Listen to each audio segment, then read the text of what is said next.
सर्वसामान्यांचा बुलंद आवाज बीजी 24 तास। हे काम नव्हे, जबाबदारी आमची। अगोदर सांगितलं विभाग वाईज बैठका सुरुवात झालेली आहे। आता पश्चिम महाराष्ट्र, रायगड, मराठवाडा ह्याही सर्व जे आहेत वैयक्तिक चर्चा त्या स्तरावरती होणार आहेत। प्रत्येक पक्षाला अधिकार आहे की आपापले उमेदवार किंवा इच्छुक कोण आहेत, संघटना म्हणून कोण आहेत काय, कारण शेवटी महाविकास आघाडीचे सर्व सीट शेअरिंग झालेले नाहीये।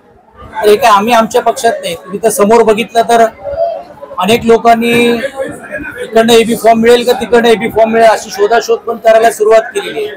मी नावं सांगायची गरज नाही, तुम्हालाही माहित आहे याच तालुक्यात। मला असं वाटतं ते काय अयोग्य अशातला भाग नाही, परंतु जिकडे आमची भूमिका आहे आम्ही कामाला लागले।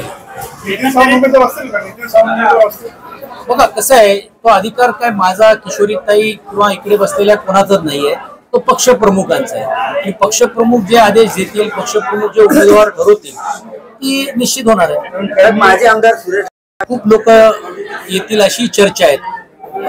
कुणी आलं तरी देखील पक्षाची ताकद जर प्रामाणिकपणे काम करणारे लोक आणि लोकप्रतिनिधी असतील तर ते वाढणारच आहेत। पण त्याच्यात आले तर आम्हाला आनंद होईल आणि मला तर व्यक्तिशः जास्त आनंद होईल, कारण मी त्यांच्याबरोबर स्वतः काम केल्याने मला आठवते की सुरेश लाडजी आणि तटकरेंचा प्रवेश हे माझ्या कार्यालयात झाला होता। त्यावेळी ते आमदार पण नव्हते, आदरणीय पवार साहेबांच्या उपस्थितीमध्ये ज्यावेळी ते राष्ट्रवादीमध्ये आले। तर चांगलीच गोष्ट आहे।